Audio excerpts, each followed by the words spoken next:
राधे राधे।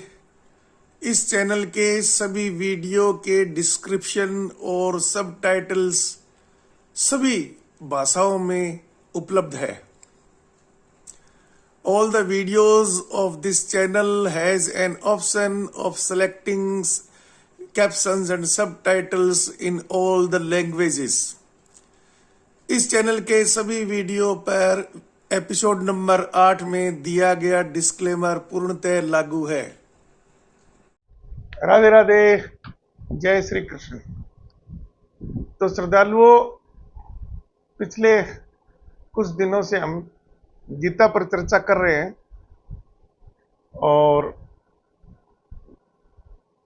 उसी क्रम में आज हम 12वें अध्याय यानी भक्ति योग पर हम चर्चा करेंगे।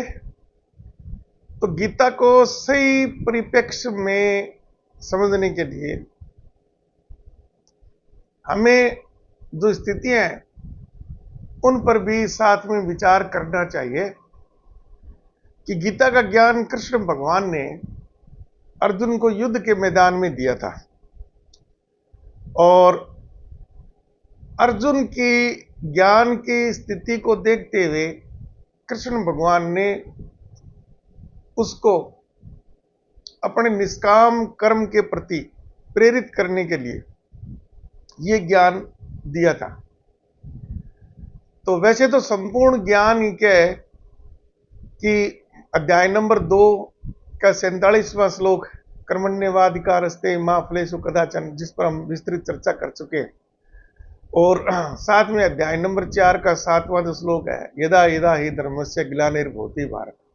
तो यहां तक संपूर्ण ज्ञान है वो कृष्ण भगवान के द्वारा अर्जुन को दिया जा चुका है। लेकिन अर्जुन को बात समझ में नहीं आ रही है और उसके प्रश्न लगातार कृष्ण भगवान से पूछे जा रहे हैं। तो विभिन्न तरह के उदाहरण देकर कृष्ण भगवान उसको समझाने का प्रयत्न करते हैं और इसी क्रम में चलते हुए 11वें अध्याय में कृष्ण भगवान उसको साक्षात विराट रूप भी दिखलाते हैं। तो इसमें कुछ चीजें हैं जिनसे हमें क्या है कि भ्रम की स्थिति उत्पन्न हो जाती है, तो वो भी हमें यहां पर ध्यान रखना है। जैसे अगले अध्याय में 13वें अध्याय में जिक्र आएगा कि कृष्ण भगवान कहते हैं कि जिस प्रकार से ब्रह्मांड में सूर्य के द्वारा बाकी सभी भूत यानी आकाशीय पिंड प्रकाशित होते हैं, उसी प्रकार से ये जितने भूतों से निर्मित जो प्रकृति है उसकी मैं जीवात्मा हूं। सभी भूतों की यानी पूरे ब्रह्मांड की जो संरचनाएं हैं उनके जो आत्मा है ना, वही मैं हूं परब्रह्म।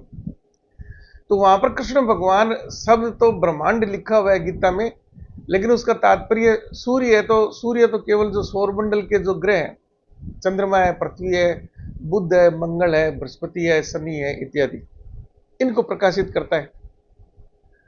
तो हमें ये अर्जुन के ज्ञान के हिसाब से कृष्ण भगवान ने बताया, वरना तो कृष्ण भगवान तो संपूर्ण ब्रह्मांड की बात करते हैं। संपूर्ण ब्रह्मांड की जो जीवात्मा है वो परमात्मा है। तो और वेदों में अलग अलग जगह लिखा हुआ है, जो ऐतरेय के ब्राह्मण है और अन्य जो ब्राह्मण है वेदों पर जो बाद में ग्रंथ लिखे गए हैं, तो उसमें तो कोटि कोटि ब्रह्मांड का वर्णन है। यानी कई जो आकाश गंगाएं हैं, जैसे हमारी आकाश गंगा मिल्की वे है, तो इसी प्रकार से कई आकाश गंगाएं मिलकर एक समूह बना लेती है, उसको भी ब्रह्मांड नाम से नाम दिया गया है वेदों में। और उन सभी ब्रह्मांडों का करोड़ों की संख्या में वो ब्रह्मांड बताए हैं। तो वो सारी जो बड़ी इकाई, सबसे बड़ी जो इकाई है वो ब्रह्मांड है। जो अभी वैज्ञानिक अन्वेषण जो चल रहे हैं उसके हिसाब से भी उसका विस्तार है वो अनंत की तरफ ही इंगित हो रहा है, जो प्रमाण अभी तक मिले हैं। तो ब्रह्मांड तो अनंत है। तो हमें इन सब चीजों को ध्यान में रखना है, इसमें त्रुटि नहीं माननी है गीता की, क्योंकि गीता का ज्ञान कृष्ण भगवान को तो ज्ञान है, वो अर्जुन को दे रहे हैं। अर्जुन को समझाने के लिए उन्होंने ब्रह्मांड जो शब्द प्रयोग किया ना, उसका तात्पर्य सौरमंडल से है। तो हम 12वें अध्याय में अब हम प्रवेश करेंगे। तो अर्जुन क्या है कि अब उसको ज्ञान प्राप्त हो गया, तो अब वो कृष्ण भगवान यानी परमात्मा से साक्षात्कार के लिए जो मार्ग बतलाए गए कृष्ण भगवान के द्वारा, भक्ति योग, ज्ञान योग और कर्म योग। तो उनमें से सर्वोत्कृष्ट कौन सा योग है? तो जैसे मानव की प्रवृत्ति होती है भाई सबसे सर्वसुलभ और कम से कम यत्न के द्वारा परमात्मा से साक्षात्कार हो जाए, तो इस प्रकार का प्रश्न है वो अर्जुन है कृष्ण भगवान से पूछते हैं। तो पहला श्लोक है, अर्जुन बोले, जो अनन्य प्रेमी भक्तजन पूर्वोक्त प्रकार से निरंतर आपके भजन ध्यान में लगे रहकर आप सगुण रूप परमेश्वर को और दूसरे जो केवल अविनाशी सच्चिदानंद निराकार ब्रह्म को ही अति श्रेष्ठ भाव से भजते हैं, इन दोनों प्रकार के उपासकों में अति उत्तम योगविता कौन है? तो अर्जुन पूछते हैं कि एक तो जिस जो विधि आपने बताई है भजने की, भजने का मतलब है ध्यान करना, परमात्मा का स्मरण रखना, और इसका अर्थ ये भी ले सकते हैं तो भजन कीर्तन वगैरह, क्योंकि भजन और कीर्तन जब भी हम परमात्मा का करते हैं तो हमारा ध्यान सांसारिक विषयों से हटकर उस परमात्मा की तरफ लग जाता है। यहां पर उद्देश्य यह है कि परमात्मा की तरफ आपका जब 24 घंटे चित्त लगा रहेगा, मन लगा रहेगा, ध्यान लगा रहेगा, तो प्राकृतिक रूप से ही आप क्या है कि अनैतिक कार्यों से जो वेद विधि अनुसार नहीं है उनसे अपने आप ही विरक्त हो जाते हैं। तो भजन भी यहां पर व्यापक अर्थ में केवल हरि कीर्तन करना ही इसका तात्पर्य नहीं है। जैसे बहुत से लोग हैं हरे कृष्ण हरे रामा इस प्रकार से हरि कीर्तन करेंगे, लेकिन ध्यान उनका अपने अन्य किसी स्थान जैसे व्यापार में लगा हुआ है और किसी से वो सौदा मन में कर रहे हैं, उधर से मुंह से इस प्रकार से बोल रहे हैं, तो वो तात्पर्य नहीं है। भजन का मतलब है ध्यान लगाना है, परमात्मा का स्मरण रखना है, ताकि हम सात्विक कार्य ही कर सके। तो अर्जुन ये पूछते हैं कि सगुण रूप से आपका जो भजन करते हैं वो ज्यादा श्रेष्ठ है या जो निर्गुण निराकार जो सच्चिदानंद परब्रह्म है उसको स्मरण जो करते हैं और फिर अपना जो भी है कार्य करते हैं, तो दोनों में जो श्रेष्ठ योगी है कौन सी विधि है वो ज्यादा उत्तम है? तो कृष्ण भगवान कहते हैं, मुझ में मन को एकाग्र करके निरंतर मेरे भजन ध्यान में लगे हुए जो भक्तजन अतिशय श्रेष्ठ श्रद्धा से युक्त होकर मुझ सगुण रूप परमेश्वर को भजते हैं, सगुण रूप परमेश्वर, वे मुझको योगियों में अति उत्तम योगी मान्य हैं। तो यहां पर अर्जुन का इशारा है वो भक्ति योग से है। भक्ति योग में हम कृष्ण भगवान की भक्ति करते हैं, रामचंद्र जी की भक्ति करते हैं, बालाजी की भक्ति करते हैं या अन्य किसी देवता की भक्ति करते हैं, तो हम उनको सगुण रूप में मानते हैं। हम ये मानते हैं कि भाई ये भी गुणों से परिपूर्ण है जैसे हम है ना, हमें दुख भी होता है, प्रेम भी होता है, आसक्ति भी होती है, सब चीजें हैं। निर्गुण तो उस आसक्ति प्रेम द्वेष इत्यादि से वो तो अलग है, उसमें तो किसी प्रकार की कोई भावना नहीं होती जो निर्गुण होता है। तो उनका तात्पर्य है कि इस प्रकार से भजन करने से भगवान प्रसन्न हो जाता है और भगवान फिर हमें क्या है इच्छित वरदान दे देता है या हमारी इच्छा पूर्ण करता है। तो ये भक्ति योग है ये। तो कृष्ण भगवान कहते हैं कि इस प्रकार से जो मेरे को सगुण रूप में भजते हैं वो भी योगियों में अति उत्तम योगी मुझे मान्य है, मैं उनको अति उत्तम योगी मानता हूं। लेकिन कृष्ण भगवान ने अपने में आत्मसात यानी परमात्मा में आत्मसात यानी मोक्ष प्राप्ति के लिए इसको उपयुक्त नहीं माना है। और पहले के अध्यायों में भी कृष्ण भगवान कह चुके हैं कि जो मुझे सगुण रूप से इस रूप में इस प्रकार के उद्देश्य से पूछते हैं तो स उद्देश्य हो गए, ये तो निष्काम कर्म तो हुआ नहीं, तो मोक्ष प्राप्ति नहीं होगी। अगर हम इस प्रकार से भजते हुए अच्छे काम करते हैं तो उसका हमें पुण्य मिलता है, पुण्य मिलने से हम स्वर्ग की प्राप्ति होती है, और जब पुण्य नष्ट हो जाते हैं तो पुण्य में मृत्यु लोक में आना पड़ता है। और इसी प्रकार से वो भजन चाहे इष्ट मानकर करें, लेकिन अगर वो गलत काम करेंगे तो उनको पाप लगेगा, तो उनका पाप का हिसाब किताब, जो वो मृत्यु होगी तो मृत्यु उसमें नरक में जाएंगे, वहां से उन पाप का नष्ट होने के वापस वो मृत्यु लोक में आएंगे, पुनर्जन्म उनका होगा। तो भक्ति योग में भी अगर निष्काम कर्म नहीं है तो कृष्ण भगवान कहते हैं कि अच्छा है, वो कुछ न कुछ सुधार करेगा वो, लेकिन मोक्ष उसको प्राप्त नहीं होगी। परंतु जो पुरुष इंद्रियों के समुदाय को भली प्रकार वश में करके मन बुद्धि से परे सर्वव्यापी अकथनीय स्वरूप और सदा एक रस रहने वाले नित्य अचल निराकार अविनाशी सच्चिदानंद ब्रह्म को निरंतर एक ही भाव से ध्यान करते हुए भजते हैं, वे संपूर्ण भूतों के हितों में रत और सब में समान भाव वाले योगी मुझको ही प्राप्त होते हैं। ये परब्रह्म की आराधना है। ये तो कृष्ण भगवान ये कहते हैं कि जो पुरुष इंद्रियों के समुदाय को भली प्रकार वश में करके, यानी इंद्रियों के वश में नहीं है, यानी उनका जो भी कार्य है वो आसक्ति से परिपूर्ण नहीं है, वो निष्काम कर्म है वो।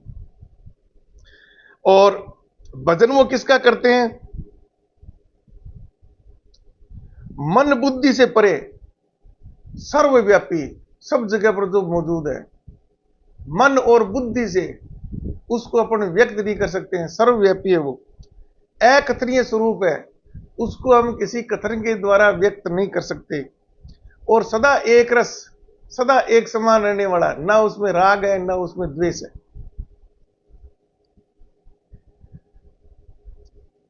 अविनाशी, निराकार, अचल, किसी प्रकार का परिवर्तन उसमें नहीं है, नित्य यानी हमेशा रहने वाला, आदि और अनंत, जिसका आदि भी नहीं है जिसका अंत भी नहीं है, अनंत।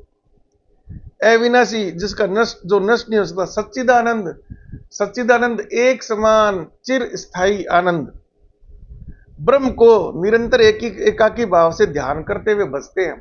भजने का मतलब भी यहां पर भजन कीर्तन से नहीं है, जो भी हम अपने आश्रमों के हिसाब से कर्म करते हैं वो अपने आप ही निष्काम कर्म हो जाते हैं, अगर हम इंद्रियों को वश में कर लेते हैं।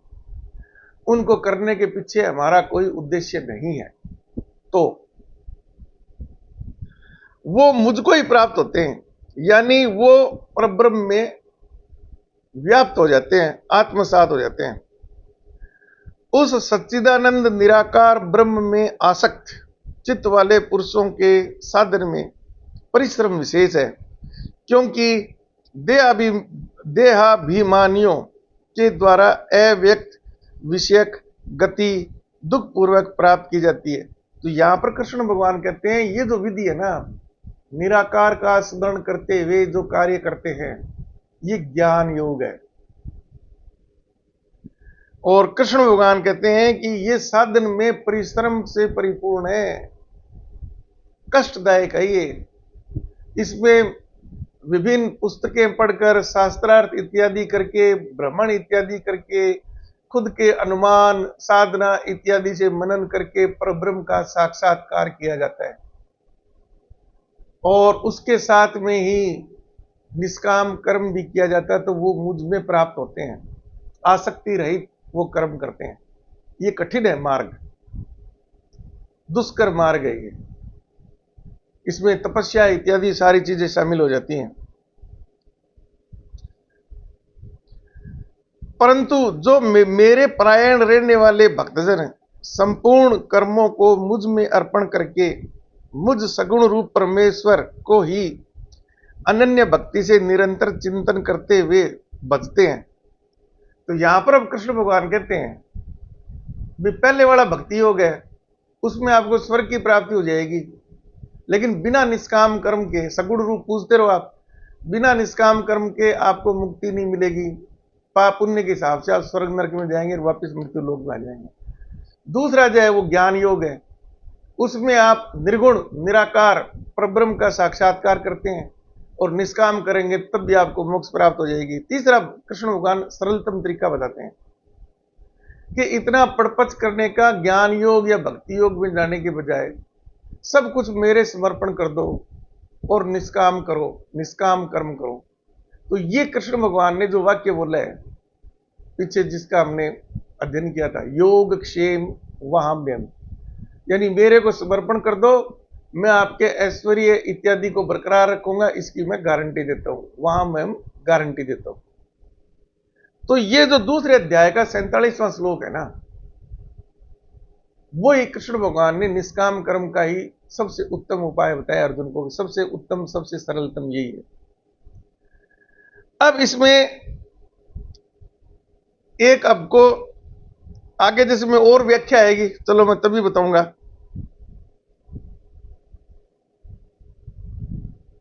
हे अर्जुन, उन मुझ में चित्त लगाने वाले प्रेमी भक्तों का मैं शीघ्र ही मृत्यु रूप संसार समुद्र से उद्धार करने वाला होता हूं। यानी निष्काम कर्म करता हुआ जो अपना जीवन व्यतीत करेगा, सभी के लिए लागू है, सभी आश्रमों के लिए, उसको मैं जीवन मृत्यु से उसको मुक्त कर दूंगा शीघ्र ही। मुझ में मन को लगा और मुझ में ही बुद्धि को लगा, इसके उपरांत तू मुझ में ही निवास करेगा, इसमें कुछ भी संशय नहीं है।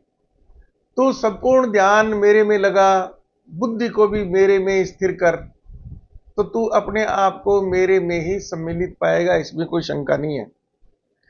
यदि तू मन को मुझ में अचल स्थापन करने के लिए समर्थ नहीं है, तो हे अर्जुन, अभ्यास रूप योग के द्वारा मुझको प्राप्त होने के लिए इच्छा कर। अगर तेरा चित्त स्थिर नहीं रहता है, मुझ में ध्यान केंद्रित नहीं होता है, ध्यान तेरा भटकता है, मन इधर उधर जाता है, तो अभ्यास कर योग के द्वारा, योगाभ्यास, पद्मासन लगाओ, ध्यान की प्रैक्टिस करो, धीरे धीरे प्रैक्टिस करो, ध्यान बढ़ता जाएगा बढ़ता जाएगा, एकदम से तो नहीं होगा, लेकिन अंत में आपको इतना अभ्यास हो जाएगा कि आप जब चाहे भगवान में ध्यान लगा सकते हैं।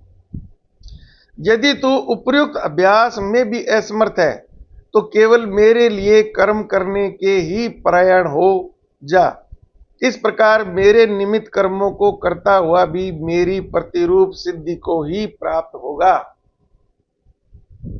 तो कृष्ण भगवान कहते हैं कि ध्यान में भी तेरा नहीं हो रहा सफल, मेरे में ध्यान नहीं लग रहा तेरा, तो सबसे सरलतम तरीका है मेरे परायण हो जा, मेरे शरणागत आ जा, योग क्षेम वहां में, और सारे जो कर्म है ना वो मेरे निमित्त कर दे, तो अपने आप ही निष्काम कर्म हो जाएगा। तब भी तू मेरी प्रतिरूप सिद्धि को ही प्राप्त होगा, तब भी तू मेरे में ही आत्मसात होगा। तो बार बार कृष्ण भगवान ने निष्काम कर्म पर जोर दिया है, क्योंकि मानव के लिए सबसे सरलतम और सुगम उपाय है। तो गीता की सबसे बड़ी उपलब्धि यही है, मानव जीवन मानव व्यवहार को बहुत ही सरल कर दिया है।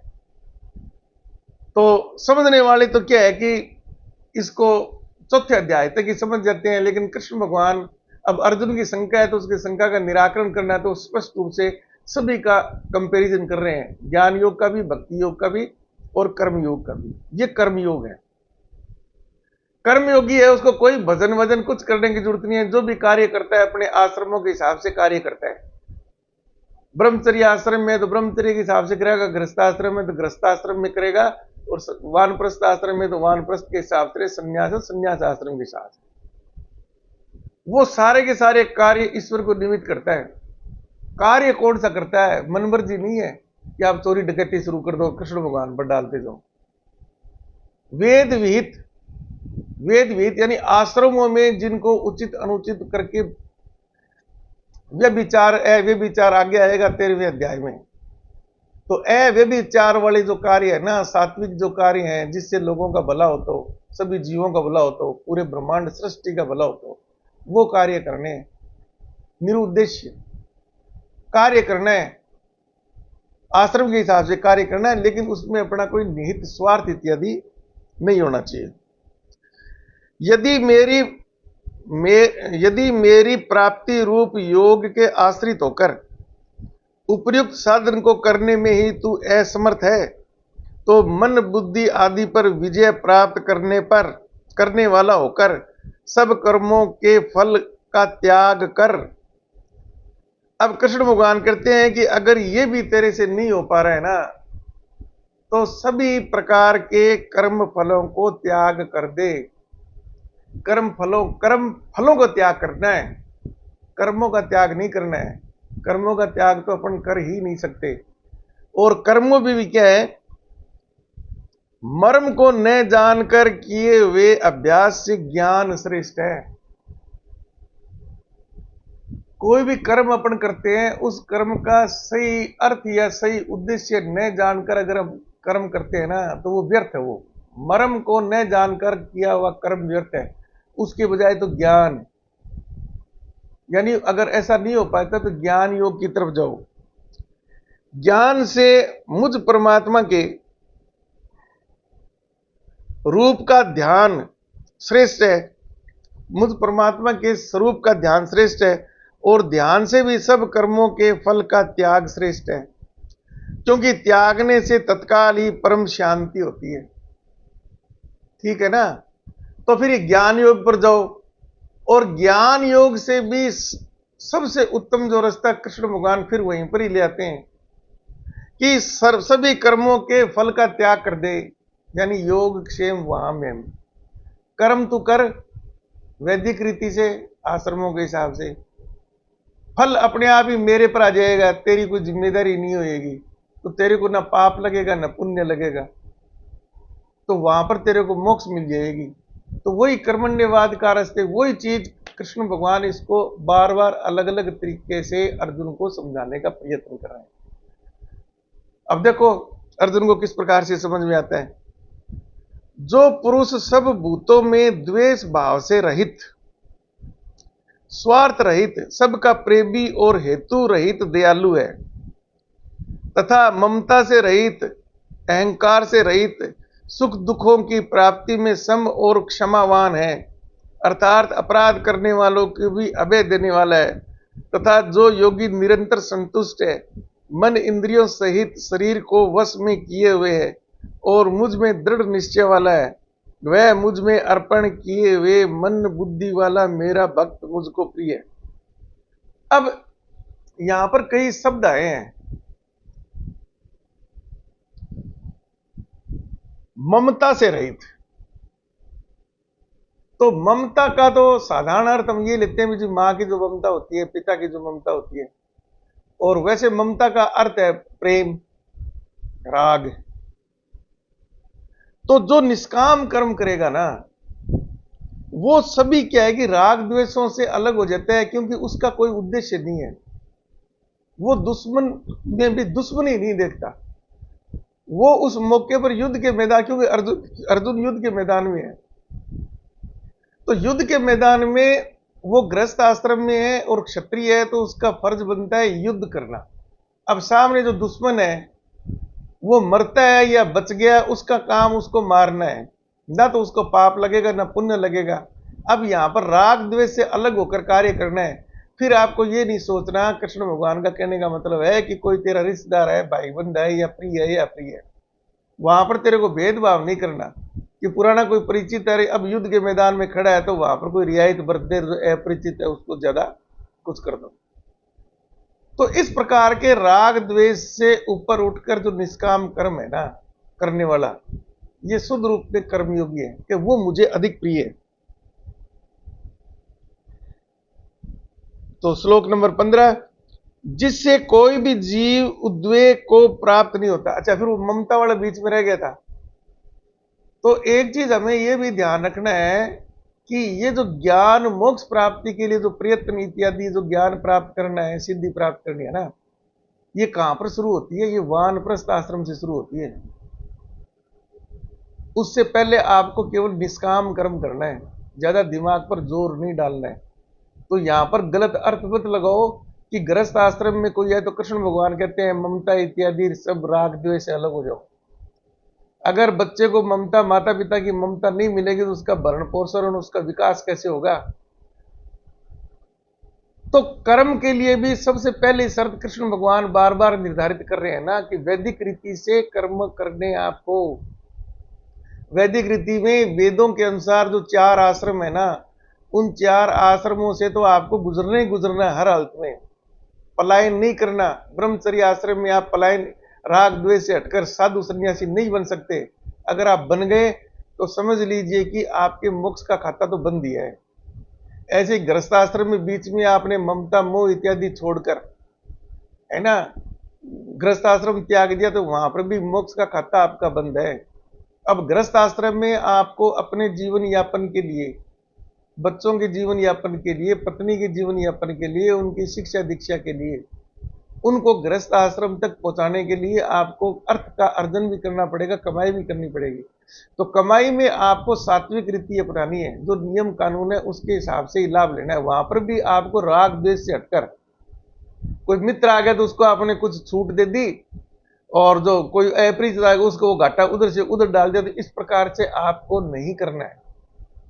तो ये भी हमें ध्यान रखना है कि ये जो कृष्ण भगवान मोक्ष इत्यादि की जो बात करते हैं ना, वो वानप्रस्थ आश्रम से गुजरने के बाद की बातें हैं। उससे पहले तो केवल आपको आश्रमों के हिसाब से कर्म करने हैं, बस कर्म होने चाहिए आपके निष्काम। तो ये भी आपको स्पष्ट हो जाना चाहिए। इसका मतलब ये नहीं है कि माता को अपने बच्चों का परित्याग कर देना चाहिए, पिता को परिवार का परित्याग कर देना चाहिए। सब चीजें एक साथ चलेंगी। वैदिक रीति का भी ध्यान रखना है आपको। और निष्काम कर्म, तो वहां पर भी राग द्वेष से भी हट जाना है।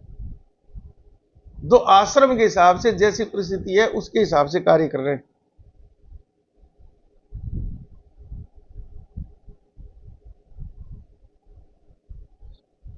जो न कभी हर्षित होता है, न द्वेष करता है, न शोक करता है, न कामना करता है, तथा जो शुभ और अशुभ संपूर्ण कर्मों का त्यागी है, वह भक्ति युक्त पुरुष मुझको प्रिय है। अब कृष्ण भगवान क्या है कि निष्काम कर्म करने वाला जो व्यक्ति है ना, उसकी विशेषता बतलाकर अर्जुन को समझाने का प्रयत्न करते हैं। निष्काम कर्म से मेरा तात्पर्य क्या है? जो शुभ और अशुभ की गणना नहीं करता, ना दुख और राग की अनुभूति करता है, वो सभी प्रकार के कर्म फलों से मुक्त हो जाता है। वो युद्ध के मैदान में आप खड़े हैं, युद्ध प्रारंभ हो गया है, तो वहां पर शुभ और अशुभ, यानी इसको अपन मुहूर्त वगैरह के हिसाब से लें तो वहां पर वो समय फिर मुहूर्त इत्यादि का नहीं है, वहां पर खड़े हो जाए या और कोई, वहां पर केवल एकमात्र काम आपका युद्ध करना है, शत्रु का विनाश करना है। उसमें आपका कोई राग द्वेष नहीं होना चाहिए। आगे 13वें अध्याय में पूरा इसका आएगा कि दुश्मनों में भी दुश्मनी नहीं करनी, दुश्मनी के हिसाब से उनमें घृणा का भाव या स्थायी वितृष्णा का भाव नहीं होना चाहिए। युद्ध के मैदान में है तो सामने एक शरीर है जिसको नष्ट करना है, ना वो दुश्मन है ना वो दोस्त है। इस प्रकार से बिल्कुल निष्काम जो कर्म होगा ना, तो उसका जो फल है, उस फल का जो प्रतिफल पुण्य और पाप जो स्वर्ग इत्यादि का जो निर्धारण करता है ना, वो हम पर लागू नहीं होगा। वो कृष्ण भगवान कहते हैं वो फिर मेरे परायण हो जाएगा, मेरे शरण में आ जाएगा, तो सारे कर्म की जिम्मेदारी मेरी है। तो वो अपने आप ऐसी स्थिति में आने पर निष्काम कर्म हो जाता है। जो शत्रु मित्र और मान अपमान में सम है, तथा सर्दी गर्मी और सुख दुखादि द्वंद्वों में सम है, जो आसक्ति से रहित है। अब यहां पर कृष्ण भगवान जो निष्काम कर्म योगी वाला है ना, उसकी विशेषता बता रहे हैं। वो साथ में जिनको तत्व ज्ञान प्राप्त हो गया ना, उसकी भी विशेषता बता रहे हैं। जो शत्रु मित्र में और मान अपमान में सम है। आपका कोई शत्रु भी है और शत्रु आपके जीवन की हानि का प्रयत्न नहीं करता है, आपको अपशब्द बोलता है, कुछ भी बोलता है, आपका अपमान करता है और करता है, तो उसमें आपको हमेशा मन में ना कोई भी उद्वेग नहीं आना चाहिए, ना गुस्सा होना चाहिए, ना घृणा उत्पन्न होना चाहिए। आपको मन में यही करना है कि ये अज्ञानी है, ये इसको ज्ञान का पता नहीं है। जैसे उदाहरण के लिए छोटे बच्चे होते हैं घर में, अब वो समझते तो है नहीं कि कोई हमारा पिता है या मामा है या दादा है, दादी है, क्या है। तो वो इधर उधर से बच्चों से क्या है कि कुछ गाली के शब्द भी वो इधर उधर से सुन के सीख लेते, उनको पता ही नहीं उसका अर्थ क्या है। तो वो जब इस प्रकार के शब्द बोलते हैं, या दादा दादी या पापा मम्मी के मान लो थप्पड़ वगैरह कुछ मारने का, तो हम क्या हंसते हैं उस बात पर, हमें उनका बुरा नहीं लगता। इसलिए नहीं लगता कि हम सोचते हैं बच्चा ये जानता ही नहीं है भी मारना क्या होता है, गाली क्या देना होता है। तो हमें भी क्या है कि उस शत्रु के रूप में यही भावना रखनी चाहिए कि अज्ञानी है ये। तो आपको गुस्सा उद्वेग कुछ नहीं होगा, वो शब्दों के बाण वो बोलता रहेगा और अपने आप ही ठंडा हो जाएगा। नुकसान कौन किसका कर रहा है, वो खुद अपने आप ही गुस्से में है तो खुद अपना रक्तचाप बढ़ाएगा, डायबिटीज हो जाएगी उसको, बीपी बढ़ जाएगा और बढ़ जाएगा, और उसकी प्रतिक्रिया स्वरूप आप उससे आसक्त हो गए और आपको भी गुस्सा आ गया तो आप अपना नुकसान करेंगे। तो मनोवैज्ञानिक दृष्टि से भी और आध्यात्मिक दृष्टि से कृष्ण भगवान ने बहुत बढ़िया बात बताई है। अच्छा, और मान अपमान मित्र में भी, अब मित्र में क्या है कि कोई आपने सही कार्य भी कर दिया है ना, तो आपने तो निष्काम भाव से किया, आपके मित्र को बहुत पसंद आ गया, ये बहुत बड़ा काम कर, आपकी वो प्रशंसा करता, तो उसकी प्रशंसा से आपको अत्यधिक मात्रा में यानी एक स्थिर भाव से ऊपर उठकर प्रसन्नता भी प्रदर्शित नहीं करनी। तब आपको ये करना भी ठीक है, मेरा काम था, कर्म कर दिया मैंने, अब ईश्वर को जो प्रतिफल देना था वो दे दिया, मैं तो संतोष हूं। नहीं देता तभी मैं संतोषी था, सुधार करने का प्रयत्न करता, दे दिया तो वो ठीक है, और आगे बढ़ जाएंगे, दूसरा कोई काम करेंगे। तो इस प्रकार की स्थिर चित्त वाली भावना रखनी चाहिए। अब यहां पर मौसम से संबंधित सर्दी और गर्मी, यहां पर कृष्ण भगवान बहुत व्यापक रूप में बता रहे हैं। जो इस प्रकार के ज्ञान को प्राप्त कर जाते हैं ना, तो वो फिर सर्दी गर्मी, पहाड़ी क्षेत्र है, मैदानी क्षेत्र है, क्योंकि पृथ्वी के सभी भूभाग पर लोग रहते हैं, अडेप्टेशन है, ये मानव शरीर की अनुकूलता का सिद्धांत है। ये सभी जीव जंतु है ना अपने पर्यावरण के हिसाब से अनुकूलन कर लेते हैं, अडेप्ट हो जाते हैं उसकी। तो थोड़ा आप धैर्य रखेंगे तो सर्दी गर्मी या अभ्यास के द्वारा इन सब से आप है ना मुक्त हो सकते हैं। देखते हैं ना, बहुत से साधु संतु है, वो ज्यादा कपड़े नहीं पहनते और निर्वस्त्र या थोड़े बहुत वस्त्र रखते हैं, और है। तो वो सही ज्ञानी आदमियों की इस प्रकार की पहचान है। अब इसमें भी आपको ना सब चीजों का ध्यान रखना है। ये चीज कब लागू होती है, आप ब्रह्मचर्य आश्रम में ऐसा करेंगे तो गृहस्थ आश्रम में कैसे प्रवेश करेंगे। आपको उस वक्त तो जहां पर भी जो भी स्थिति है आपके आश्रम की, स्कूल की, कॉलेज की, उसके हिसाब से रहना, आपको एडजस्ट करना है। और वहीं पर ही आप बाबा जी बन गए, घर छोड़ दिया, तो फिर गृहस्थ आश्रम में नहीं जाओगे तो आपके आश्रम पूरे नहीं होंगे। गृहस्थ आश्रम सबसे ज्यादा जरूरी है। पूरा वेद शास्त्र पूरा भरा हुआ है, गृहस्थ आश्रम सर्वोत्तम आश्रम है, इस पर ही बाकी तीनों आश्रम आधारित हैं। और अगर इस प्रकार से पलायन करना, त्याग करना सर्वोत्तम रास्ता होता तो कृष्ण भगवान और रामचंद्र जी इत्यादि है ना, वो सभी साधु बन जाते हैं। उन्होंने पूरा जीवन अपने चारों आश्रमों का उपयोग किया था। तो ये चीज हमेशा हमें ध्यान रखनी है, उनके जीवन चरित्र की अनुपालना, उस पथ पर हमें चलना है। अब आप समझ लीजिए कि कौन कौन से जो आपके वेद प्रवक्ता दैनिक जीवन में जिनसे साक्षात्कार होता है वो किस श्रेणी के हैं। अब आज जैसे मेरी स्थिति है, तो मैं तो पूरा अपना गृहस्थ आश्रम अच्छी तरह से निभाया है, बच्चे भी मेरे गृहस्थी हो गए, मैंने गृहस्थ जीवन में अपने मियाँ बीबी के भरण पोषण की भी पूरी व्यवस्था कर रखी है, मैंने उन पर निर्भर नहीं हूं, मेरी पेंशन आ रही है।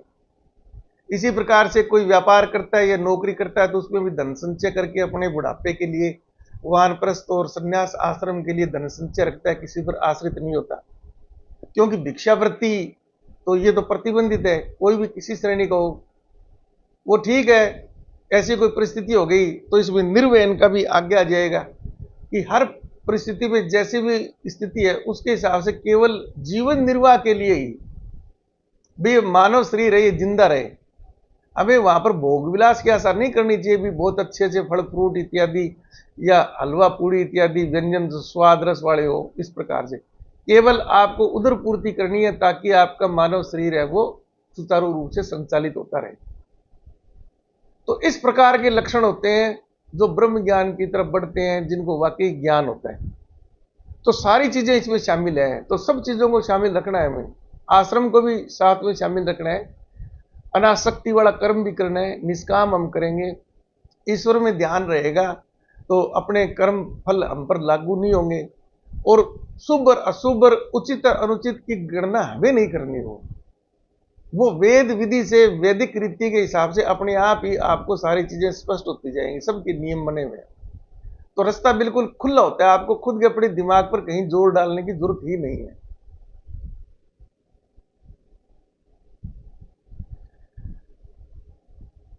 जो निंदा स्तुति को समान समझने वाला, मननशील और जिस किसी प्रकार से भी शरीर का निर्वाह होने में सदा ही संतुष्ट है और रहने के स्थान में ममता और आसक्ति से रहित है, वह स्थिर बुद्धि भक्तिमान पुरुष मुझको प्रिय है। अब यहां पर कृष्ण भगवान बिल्कुल स्पष्ट कर दे रहे हैं। निंदा स्तुति मैंने आपको बता ही दिया, कोई निंदा करता है तो आपको ये मानना अज्ञानी है, स्तुति करता है तो आप ये मान लें अरे नहीं नहीं जो मिल गया वो बढ़िया था, बस ज्यादा बड़ाई करने की जरूरत नहीं है। और निंदा स्तुति में समान समझने वाला, मननशील, चिंतन करता हो, हमेशा ईश्वर का ध्यान रखता हो, जिस किसी प्रकार से भी शरीर का निर्वाह होने में सदा ही संतुष्ट है। जैसी भी परिस्थिति है, जहां पर भी है, जैसा खाने पीने को मिल गया, कम मिल गया तो कम में भी संतुष्ट है, ज्यादा मिल गया तो संग्रहण नहीं करना है। इस प्रकार की स्थिति, कंदमूल फल से भी काम चल जाता है, एक दो टाइम उपवास रखने से भी काम चल जाता है, कभी अच्छा मिल गया तो अच्छा खा लिया, आग्रह नहीं करना, आसक्ति नहीं दिखानी है। तो ये ब्रह्म ज्ञानी ज्ञान की तरफ जो आते हैं ना, उनकी तरफ इशारा है। अब आप गणना कर लो, जो भी वेद प्रवक्ता धर्मशास्त्रों पर रात दिन प्रवचन देते हैं और देते हैं, बड़े बड़े मठाधीश हैं, आप उनको देखते हो दैनिक जीवन में, काम क्या किया है, गृहस्थ आश्रम में घुसे ही नहीं, वो अर्थ का उपार्जन नहीं किया है, तो वो सब नियमों की अवहेलना ही अवहेलना करते आ रहे हैं, और वो सिर्फ और सिर्फ भिक्षाटन पर जीवन यापन करते हैं। जितने भी इस प्रकार के आश्रम बने हुए, मठ बने हुए, वहां पर आमदनी का साधन क्या है? आमदनी का साधन यही है, जो दर्शनार्थी श्रद्धालु आते हैं वो कुछ दान दक्षिणा दे जाते हैं, उन्हीं से तो वो भिक्षाटन है उनका। और उस भिक्षाटन में कृष्ण भगवान ने स्पष्ट लिखा है कि शरीर निर्वहन के लिए जिस प्रकार से भी उदर पूर्ति हो जाए उतने में ही संतुष्ट होना चाहिए। वो तो एसी के बगैर एक सेकंड ही नहीं रह सकते। बात करेंगे वेदों की, गीता की, बड़ी बड़ी गाड़ियां रखते करोड़ों रुपए की, खुद के तो जेट प्लेन है खुद के, और बड़े बड़े सिंहासन उनको साथ लिए घूमते रहते हैं। अभी एक तो वो मठाधीश अपने आप को कहते हैं, वो शंकराचार्य है ना, वो अनिल अंबानी के लड़के की शादी में गए थे, वो चांदी का सिंहासन साथ लेके गए थे, 15-20 चेले चपाटे साथ लेके जाते हैं। पहली बात तो उनका वहां पर क्या था शादी समारोह में जाने का, गए तो अपना पूरा वैभव दिखावा इत्यादि। तो यहां पर तो पूरा ही वो सभी चीजों का ही उल्लंघन कर रहे हैं, कहीं पर कोई लक्षण ही नहीं है कि उसमें कोई ब्रह्मविद्ता या इस प्रकार के वो ज्ञान देने लायक है ही नहीं, आचरण में उनके कुछ है ही नहीं। सिर्फ और सिर्फ जो अपन सामान्य पुरुष भी इतनी लोलुपता नहीं होती, उतनी ज्यादा लोलुपता वो प्रदर्शित करते हैं। जिनका वो प्रतिनिधित्व करते हैं आदि शंकराचार्य का, उन्होंने ये शक्तिपीठ स्थापित किए थे शंकराचार्यों के, इसीलिए उनका नाम शंकराचार्य बोलते हैं। उनके पास तो एक लकड़ी की छड़ी होती थी, एक चटाई होती थी, एक ग्रंथ वेद मान लो आप बगल के अंदर, बाकी ऊपर एक हल्का सा दुपट्टा होता था, नीचे वो आधा ही शरीर ढकते, इतने थे वो। पेड़ पौधों के नीचे बैठे हुए उनके चित्र हैं। तो यहाँ पर वो पेड़ पौधे और वो तो बहुत वो फिर, अच्छा फिर उनसे कोई प्रश्न पूछता तो बोलते हैं ये हमारे क्या है कि आश्रम का वो है, क्या बोलते हैं उसको, ऐश्वर्य, ऐश्वर्य तो नहीं, सम्मान, इस प्रकार का शब्द बोलेंगे वो। तो नहीं, सोने चांदी के सिंहासनों से ही सम्मान होता है, वो दिखावा है एक अपना बड़प्पन, अपना वो दूसरों पर ये दिखाना भी हम तुमसे ज्यादा ज्ञानी है, हमारा जो मठ है वो तुमसे ज्यादा पूजनीय है, या इस प्रकार की वो अपनी शक्ति प्रदर्शन करते हैं। और जो दंड स्वरूप जो लकड़ी की छड़ी होनी चाहिए थी उनके पास में, है ना, जो शंकराचार्य का प्रतीक है, उसको वो चांदी और सोने से मंडवाए रखते हैं। 2-2, 4-4 चेले उनके वो पकड़े रहते हैं, पीछे खड़े रहते हैं, देखा होगा आपने अमूमन वीडियो वगैरह में। तो अब देख लो वो गीता का ज्ञान देते हैं, गीता पर कितना वो आचरण वो करते हैं। जीवन निर्वाह संतुष्ट रहने वाला और रहने के स्थान में ममता और आसक्ति से रहित है, वह स्थिर बुद्धि भक्तिमान पुरुष मुझको। ये देखो, अब रहने के स्थान में ममता और आसक्ति से रहित है। अब इसका अर्थ समझो पूरा।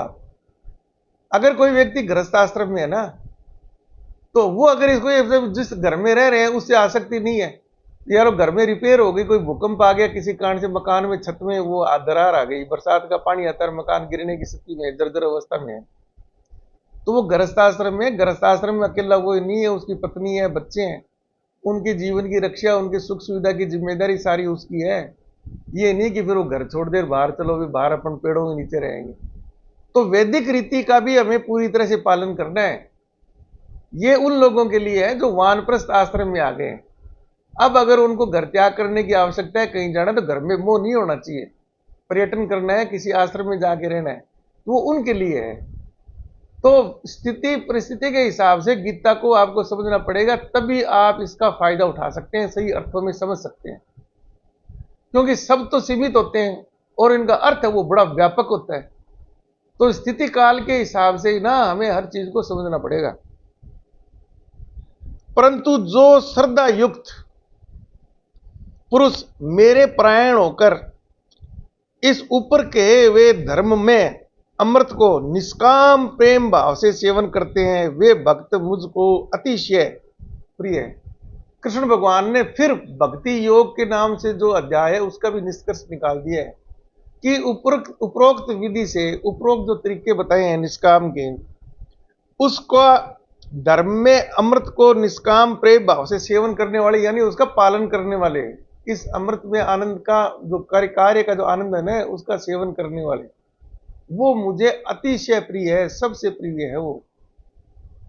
तो निष्काम करने वाला, मेरे परायण होकर, मेरे को सारे कर्मों का फल समर्पित करके जो कार्य करने वाला है ना, योग क्षेम वहां में, ये कृष्ण भगवान ने सर्वोत्तम माना है।